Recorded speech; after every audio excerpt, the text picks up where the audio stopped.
22वां अध्याय। इस पर यीशु फिर से उनसे दृष्टांत में कहने लगा।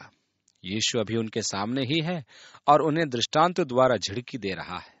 स्वर्ग का राज्य उस राजा के समान है जिसने अपने पुत्र का ब्याह किया, और उसने अपने दासों को भेजा कि नेवताहारियों को ब्याह के भोज में बुलाए, परंतु उन्होंने आना न चाहा। सबसे पहली बात तो यह है कि विवाह में नेवताहारी थे। राजा ने अपने दासों को भेजकर नेवताहारियों को बुलवाया, परंतु उन्होंने मना कर दिया। फिर उसने और दासों को यह कहकर भेजा कि नेवताहारियों से कहो, देखो मैं भोज तैयार कर चुका हूं और मेरे बैल और पले हुए पशु मारे गए हैं और सब कुछ तैयार है, ब्याह के भोज में आओ। परंतु वे बेपरवाही करके चल दिए, कोई अपने खेत को, कोई अपने व्यापार को। और ने जो बच रहे थे उसके दासों को पकड़कर उनका अनादर किया और मार डाला। राजा ने क्रोध किया और अपनी सेना भेजकर उन हथियारों को नाश किया और उनके नगर को फूंक दिया। तब उसने अपने दासों से कहा, ब्याह का भोज तो तैयार है, परंतु नेवताहारी योग्य नहीं ठहरे, इसलिए चौराहों में जाओ और जितने लोग तुम्हें मिले सबको ब्याह के भोज में बुला लाओ। सो उन दासों ने सड़कों पर जाकर क्या बुरे क्या भले जितने मिले सबको इकट्ठे किया, और ब्याह का घर जेवनहारों से भर गया। जब राजा जेवनहारों को देखने को भीतर आया तो उसने वहां एक मनुष्य को देखा जो ब्याह का वस्त्र नहीं पहने था। उसने उससे पूछा, हे मित्र, तू ब्याह का वस्त्र पहने बिना यहाँ क्यों आ गया? उसका मुंह बंद हो गया। तब राजा ने सेवकों से कहा, इसके हाथ पांव बांधकर उसे बाहर अंधियारे में डाल दो, वहां रोना और दांत पीसना होगा, क्योंकि बुलाए हुए तो बहुत, परंतु चुने हुए थोड़े हैं। यहाँ एक वर्णात्मक दृष्टांत है जो पुत्र के विवाह भोज की भविष्यवाणी है। यहाँ देखने को मिलता है कि सबसे पहले आमंत्रित जनों के पास दासों को भेजा गया। अतिथियों ने आने से इनकार कर दिया। मसीह यीशु स्वयं सुसमाचार लेकर यहूदियों के मध्य आया था। उन्होंने इनकार कर दिया। अब क्योंकि व्यवस्था तो की जा चुकी थी, सब कुछ तैयार हो गया था, बलि भी चढ़ाई जा चुकी थी, जब दास भेजे गए तो किसी के पास भोज में आने के लिए समय नहीं था। सब अपने अपने काम में व्यस्त थे। यीशु के स्वर्गारोहण के पश्चात प्रेरितों ने यहूदियों को सुसमाचार सुनाया, परंतु उन्होंने आना न चाहा। तब राजा ने आज्ञा दी कि वे जाएं। राजा ने क्रोधित हो अपनी सेना को भेजा कि उनका नाश करे और उनके नगर को फूंक दे। रोम के राजा तीतुस ने यरूशलेम के साथ ऐसा ही किया था। उसने यहूदियों का नाश किया और यरूशलेम को फूंक दिया था। उन्होंने सुसमाचार का त्याग किया और तीतुस के रूप में परमेश्वर का क्रोध उन पर भड़का। यीशु इसी घटना की भविष्यवाणी इस दृष्टांत द्वारा कर रहा था। जब मैं यरूशलेम में था तब मुझे एक ऐसे व्यक्ति के घर जाने का अवसर प्राप्त हुआ जिसने अपने घर के नीचे शताब्दियों पुराने समय तक की खुदाई की हुई थी। कुछ दूर उतरने के पश्चात वहां राख की एक परत थी। ये राख सन 70 में तीतुस द्वारा यरूशलेम के फूके जाने के समय की थी। उस राख को देखना और उस घटना की कल्पना करना हृदय विदारक था। तब राजा ने उन चौराहों में भेजा कि सबको लाओ, अर्थात हमें जिन्हें यहूदियों के बाद सुसमाचार दिया गया। अब यहाँ एक अनिवार्यता है कि हम उपयुक्त वस्त्र पहनकर वहां उपस्थित हों, अर्थात विश्वास के द्वारा मसीह की धार्मिकता का आवरण। कुछ ऐसे आगंतुक भी हैं जो इन निर्धारित वस्त्रों को पहनने की अपेक्षा अपने वस्त्र पहनकर, अर्थात अपनी धार्मिकता के आधार पर आते हैं। दूसरे शब्दों में, अपने प्रयास या भले कार्यों पर विश्वास करके आते हैं। जब राजा अतिथियों से भेंट करेगा तो उनका बहिष्कार किया जाएगा। यह प्रभु की सीधी और स्पष्ट चेतावनी है। तब फरीसियों ने जाकर आपस में विचार किया कि उसको किस प्रकार बातों में फंसाएं। सो उन्होंने अपने चेलों को हेरोदियों के साथ उसके पास यह कहने को भेजा कि हे गुरु, हम जानते हैं कि तू सच्चा है और परमेश्वर का मार्ग सच्चाई से सिखाता है और किसी की परवाह नहीं करता, क्योंकि तू मनुष्यों का मुंह देखकर बातें नहीं करता। इसलिए हमें बता, तू क्या समझता है, कैसर को कर देना उचित है कि नहीं? तू किसी की परवाह नहीं करता और ना ही मुंह देखकर बातें करता है। तू जो कहता है वह सदा सत्य ही होता है। इसलिए हमें इस प्रश्न का उत्तर दे कि हम कैसर को कर दें या नहीं। 18वीं आयत में यीशु ने उनकी दुष्टता जानकर कहा, हे कपटियों, मुझे क्यों परखते हो? उनके विचार में ऐसा कुटिल प्रश्न यीशु को हाँ और ना दोनों में फंसा देगा। यदि वह हाँ कहेगा तो सब यहूदी उससे रुष्ट हो जाएंगे, और यदि वह न कहेगा तो वह रोम का विद्रोही सिद्ध होगा और वे उसकी शिकायत कर उसे उस अभियोग में बंदी बनवा देंगे। यहूदी लोग रोमी साम्राज्य के अधीन थे, परंतु वे उसकी सत्ता को स्वीकार नहीं करते थे। उनका कहना था, हम मनुष्य के दासत्व में नहीं हैं। वे कर देने से तो अत्यधिक घृणा करते थे। इसी कारण इन दुष्टों ने सोचा कि यदि यीशु ने हाँ कह दिया तो सब यहूदी उसका त्याग कर देंगे। उनकी दुष्टता को पहचान कर उसने कहा, हे कपटियों, मुझे क्यों परखते हो? कर का सिक्का मुझे दिखाओ। तब वे उसके पास एक दिनार ले आए। उसने उनसे पूछा, यह मूर्ति और नाम किसका है? उन्होंने उससे कहा, कैसर का। तब उसने उनसे कहा, जो कैसर का है वह कैसर को, और जो परमेश्वर का है वह परमेश्वर को दो। यह सुनकर उन्होंने अचंभा किया और उसे छोड़कर चले गए। अरे, ये तो बच निकला।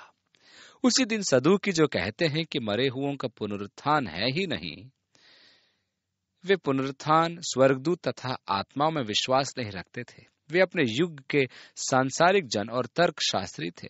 उसी दिन सदूकी, जो कहते हैं कि मरे हुओं का पुनरुत्थान है ही नहीं, उसके पास आए और उससे पूछा कि हे गुरु, मूसा ने कहा था कि यदि कोई बिना संतान मर जाए तो उसका भाई उसकी पत्नी को ब्याह करके उसके लिए वंश उत्पन्न करे।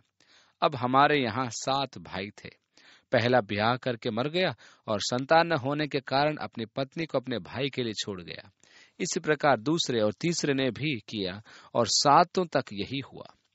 सबके बाद वह स्त्री भी मर गई। सो जी उठने पर वो उन 7 में से किसकी पत्नी होगी, क्योंकि वह सबकी पत्नी हो चुकी थी। यीशु ने उन्हें उत्तर दिया कि तुम पवित्र शास्त्र और परमेश्वर की सामर्थ नहीं जानते, इस कारण भूल में पड़ गए हो। क्योंकि जी उठने पर ब्याह शादी न होगी, परंतु वे स्वर्ग में परमेश्वर के दूतों की नाई होंगे। परंतु मरे हुओं के जी उठने के विषय में क्या तुमने ये वचन नहीं पढ़ा, जो परमेश्वर ने तुमसे कहा कि मैं इब्राहिम का परमेश्वर और इसहाक का परमेश्वर और याकूब का परमेश्वर हूँ। वह तो मरे हुओं का नहीं, परंतु जीवितों का परमेश्वर है। ये सुनकर लोग उसके उपदेश से चकित हुए। जब फरीसियों ने सुना कि उसने सदूकियों का मुंह बंद कर दिया है, तो वे इकट्ठे हुए और उनमें से एक व्यवस्थापक ने परखने के लिए उससे पूछा, हे गुरु, व्यवस्था में कौन सी आज्ञा बड़ी है? वह तो अपने मन में यह सोच रहे थे कि अपने कथनानुसार वे पुनरुत्थान को मूर्खता सिद्ध करेंगे। आज भी कुछ ऐसे जन हैं जो पुनरुत्थान को नहीं समझने के कारण भूल करते हैं, क्योंकि वे धर्मशास्त्र और परमेश्वर के सामर्थ्य से अनभिज्ञ हैं। आज के तर्क शास्त्रियों के अनुसार यदि किसी का हृदय दूसरा लगाया गया है और हृदय दान करने वाला भी मसीह विश्वासी है, तो पुनरुत्थान के दिन वह हृदय किसका होगा? यदि एक व्यक्ति मर जाता है और गाड़ दिया जाता है, उसकी देह विघटित होकर मिट्टी में व्याप्त हो जाती है। वहां की शाख अपनी जड़ों द्वारा उसके विघटित देह को अपने पोषण हेतु शोषित करती है। इस शाख को गाय खाती है और इस प्रकार वो मृतक देह उसके दूध में पहुंच जाती है। जब आप उस गाय के दूध को पीते हैं, तब वो दूध आपकी देह का एक भाग बन जाता है। यहाँ वस्तुस्थिति यह है कि किसी और की देह इस प्रक्रिया द्वारा आपकी देह का एक भाग बन गई। इस चक्र को चलते चलते अनेक देहों के अंश भिन्न भिन्न देहों में प्रवेश करते जाएंगे। जब पुनरुत्थान का दिन आएगा, तब किसकी देह में कौन सा अंश होगा?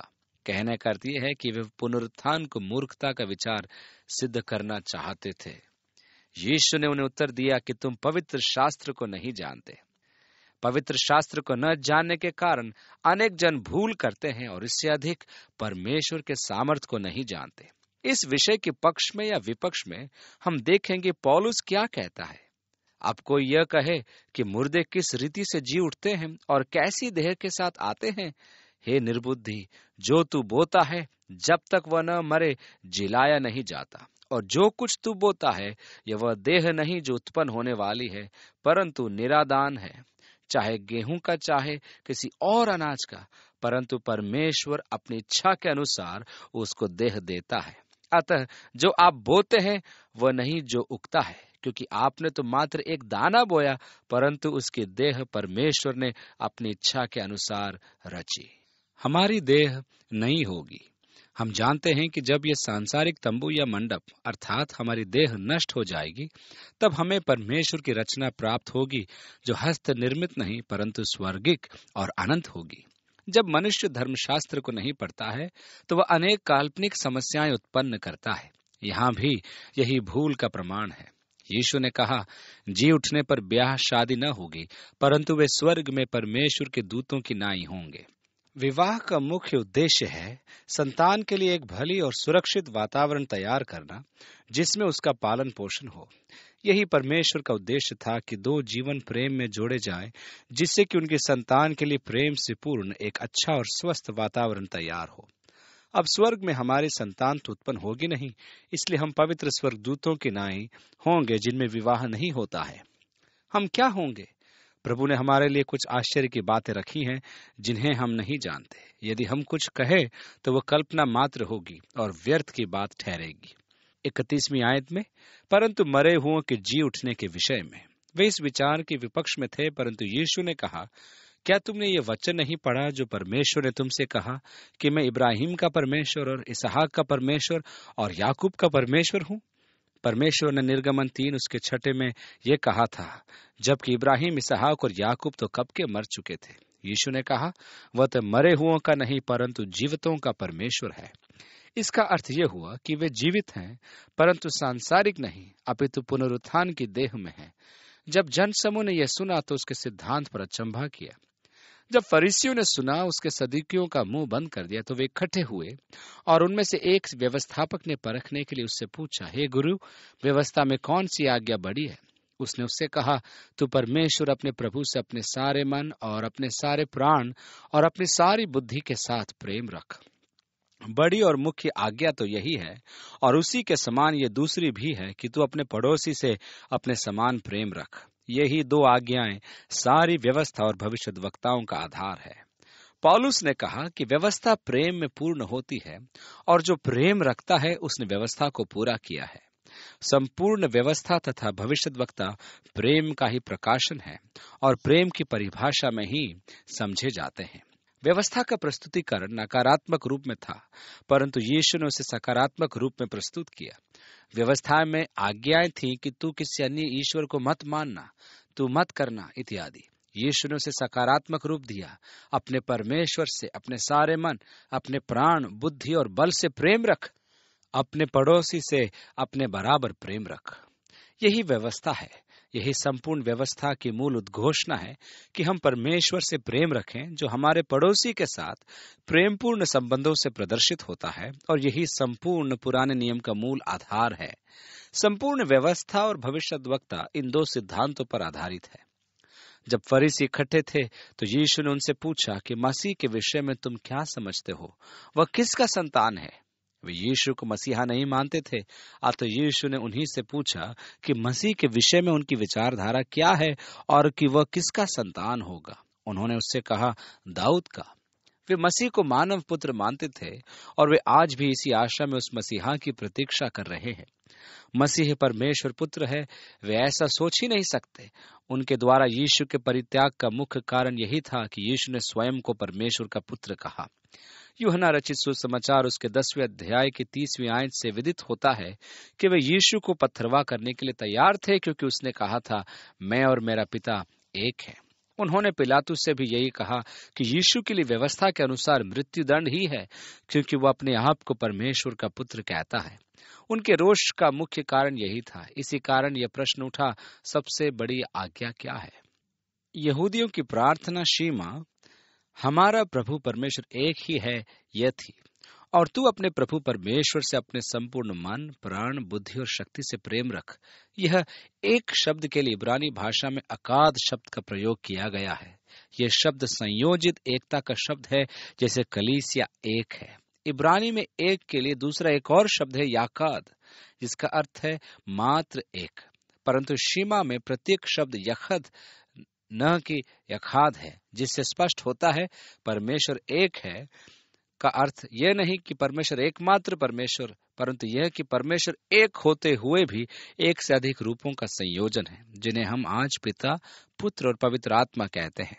वे न तो समझ पाए और न ही समझना चाहते थे कि यीशु अपनी दिव्य अवस्था का वर्णन कर रहा था। वे केवल सुनते ही उसको पत्थरवाह करना चाहते थे। इसलिए यीशु ने उनसे ही पूछा कि वे इस विषय में क्या सोचते हैं। उन्होंने कहा, दाऊद का पुत्र, क्योंकि वे सोच ही नहीं सकते थे कि मसीह परमेश्वर पुत्र हो सकता है। परमेश्वर ने दाऊद को वचन दिया था कि वो उसे एक पुत्र देगा जो सदैव उसके सिंहासन पर बैठा रहेगा। इसलिए मसीहा के लिए दाऊद का पुत्र एक जन सामान्य शीर्षक हो गया था। स्मरण कीजिए कि वे अंधे व्यक्ति पुकार रहे थे, दाऊद के संतान यीशु हम पर दया कर। यीशु भी दाऊद के संतान था, परंतु उससे कहीं अधिक परमेश्वर का पुत्र था। पौलुस रोम की कलीसिया को पत्र लिखते समय आरंभ में ही लिखता है, अपने पुत्र हमारे प्रभु यीशु मसीह के विषय में प्रतिज्ञा की थी, जो शरीर के भाव से तो दाऊद के वंश से उत्पन्न हुआ और पवित्रता की आत्मा के भाव से मरे हुओं में से जी उठने के कारण सामर्थ्य के साथ परमेश्वर का पुत्र ठहरा। मरियम का पुत्र होने के कारण दाऊद के संतान और मृतकोत्थान के सामर्थ्य के द्वारा परमेश्वर का पुत्र। इसी कारण उन्होंने कहा, दाऊद के संतान। उसने पूछा, तो दाऊद आत्मा में होकर उसे प्रभु क्यों कहता है? भजन संहिता 110 में वो भजन है जिसमें दाऊद मसीह का मन भावन वर्णन करता है। दाऊद के आरंभिक शब्द है, मेरे प्रभु से यहोवा की यह वाणी है कि तू मेरे दाहिने हाथ बैठ, जब तक मैं तेरे शत्रुओं को तेरे चरणों की चौकी न कर दूं। यह दाऊद मसीह के लिए प्रभु शब्द का प्रयोग करता है। अब यदि मसीहा दाऊद के संतान है तो दाऊद उसे प्रभु क्यों कहता है? उन पृथक समाज में कोई पिता अपने पुत्र को प्रभु कहकर संबोधित नहीं करता था। ऐसा करना वर्जित था। उस समाज में जिसमें पिता अपने मृत्यु तक सर्वे सर्वा होता था, ऐसा विचार अस्वीकार्य था। वहां अधिकार और प्रभुता पिता की ही होती थी। यह उनकी संस्कृति का एक भाग था, इसलिए कोई भी पिता अपने पुत्र को प्रभु नहीं कह सकता था। पुत्र चाहे विवाहित भी हो, अपने पिता को प्रभु कहते थे। अब यदि मसीह अर्थात यीशु दाऊद के संतान है, तो उसने आत्मा की प्रेरणा से उसे प्रभु क्यों कहा? यहाँ ध्यान देने योग्य विषय यह है कि यीशु भी जानता था कि दाऊद ने उस भजन को परमेश्वर के आत्मा की प्रेरणा से रचा था। प्रेरितों के काम में पतरस जब दाऊद के भजन का संदर्भ दे रहा था, तब उसने कहा, पवित्र आत्मा ने दाऊद के मुख से कहा था। यीशु जानता था कि दाऊद परमेश्वर का भविष्यद्वक्ता था और परमेश्वर का आत्मा उसके मुख से वचन बोलता था। ये कैसे हो सकता है कि दाऊद अपने संतान को प्रभु कहे? 45वीं आयत में आगे लिखा है, भला जब दाऊद उसे प्रभु कहता है तब वो उसका पुत्र क्यों कर ठहरा? उसके उत्तर में कोई भी एक बात न कह सका, परंतु उस दिन से किसी को फिर उसने कुछ पूछने का हियाव न हुआ। यीशु मसीह को परमेश्वर पुत्र कहा गया है, जिसमें सामर्थ है। यीशु ने कहा, मेरा पिता मेरी गवाही देता है, आत्मा मेरी गवाही देती है, मेरे काम मेरी गवाही देते हैं। यीशु के ये गवाह हैं। जब यीशु ने यरदन में बपतिस्मा लिया था, तब स्वर्ग से वाणी सुनाई दी थी, यह मेरा प्रिय पुत्र है। तो वह किसका पुत्र है? परमेश्वर ने कहा, वह मेरा प्रिय पुत्र है जिससे मैं अति प्रसन्न हूं। जब रूपांतरण के पर्वत पर यीशु का रूपांतरण हुआ था, तब एक वाणी सुनाई दी थी जो महिमा के बादलों में से परमेश्वर की वाणी थी, यह मेरा प्रिय पुत्र है, इसकी सुनो। पुराने नियम में परमेश्वर ने गवाही दी थी कि यीशु उसका पुत्र है। देखिए, भजन संहिता के 2 अध्याय में उसने कहा, तू मेरा पुत्र है, आज तू मुझसे उत्पन्न हुआ है। 2 शमूएल की पुस्तक उसका 7वें अध्याय की 14वीं आयत में परमेश्वर दाऊद को वचन दे रहा है कि मसीह उसके वंश में से आएगा, मैं उसकी राजगद्दी को सदैव स्थिर रखूंगा, मैं उसका पिता ठहरूंगा और वह मेरा पुत्र ठहरेगा। यशायाह उसके 9वें अध्याय की 6ठी आयत में लिखा है, क्योंकि हमारे लिए एक बालक उत्पन्न हुआ, हमें एक पुत्र दिया गया है। यहाँ मसीह के जन्म के प्रति 2 दृष्टिकोण हैं। पहले, एक बालक उत्पन्न हुआ, दाऊद के नगर में एक उद्धारकर्ता का जन्म हुआ जो मसीह और प्रभु है। फिर हमें एक पुत्र दिया गया, परमेश्वर ने अपना इकलौता पुत्र दे दिया। प्रभुता उसके कांधों पर होगी और उसका नाम अद्भुत, युक्ति करने वाला, पराक्रमी, परमेश्वर, अनंत काल का पिता और शांति का राजकुमार रखा जाएगा। यह एक निर्णायक भविष्यवाणी है। उसके राज्य और शांति का अंत नहीं होगा, परंतु उसे दिया गया पुत्र होना आवश्यक है। यशायाह के 7वें अध्याय की 14वीं आयत में लिखा है, इस कारण प्रभु आप ही तुमको एक चिन्ह देगा। सुनो, एक कुमारी गर्भवती होगी और पुत्र जनेगी और उसका नाम इम्मानुएल रखेगी, जिसका अर्थ है परमेश्वर हमारे साथ। मसीह के विषय में तुम क्या समझते हो? वह किसकी संतान है? आज ये प्रश्न हम सब के लिए महत्वपूर्ण है। आप मसीह के विषय में क्या समझते हैं? वह किसका पुत्र है? वह या तो नासरत के किसी पुरुष का पुत्र है या फिर परमेश्वर का पुत्र है। प्रमाणों के आधिक्य से यही सिद्ध होता है कि वह परमेश्वर का पुत्र है। इस प्रश्न पर आपका उत्तर और आपका दृष्टिकोण अत्यधिक महत्वपूर्ण है। यीशु ने कहा कि पिता उसकी गवाही देता है। यह सत्य है, पिता ने संपूर्ण पुराने नियम में उसकी गवाही दी है। पवित्र आत्मा ने दाऊद के मुख से उसकी गवाही दी थी। वचन उसकी गवाही देता है, उसके काम उसकी गवाही देते हैं। पतरस ने कहा था एक बार, हम प्रत्यक्ष गवाह हैं, हमने अपनी आंखों से देखा है। इन सब से अधिक हमारे पास भविष्यवाणी का वचन है। अतः आज यह एक महत्वपूर्ण प्रश्न है, आप मसीह के विषय में क्या समझते हैं? आगे हम 23वें अध्याय का अध्ययन करेंगे। यह अध्याय मेरा अत्यधिक प्रिय अध्याय है। यीशु ने जिस प्रकार का स्वभाव उन कपटियों को दर्शाया, मुझे बहुत ही अच्छा लगता है। कुछ लोगों का कहना है कि यह यीशु मसीह के स्वभाव से मेल नहीं खाता। मुझे तो वहां कुछ भी उससे बेमेल दिखाई नहीं देता। सत्य तो यह है कि उन अध्यायों में मुझे यीशु की कार्य प्रणाली बहुत ही अच्छी लगती है। यदि यीशु ने उन्हें खरी खोटी सुनाई तो अच्छा ही किया। उसके बाद 24वें अध्याय में और भी अत्यधिक रोचक बातें हैं, क्योंकि उसमें यीशु अपने शिष्यों को अंत समय के चिन्ह बताता है। जब हम मसीह के आगमन के चिन्हों का अध्ययन करेंगे तो हमें अपने आसपास के संसार को देखकर बोध हो जाएगा कि अब उसके आगमन का समय आ गया है।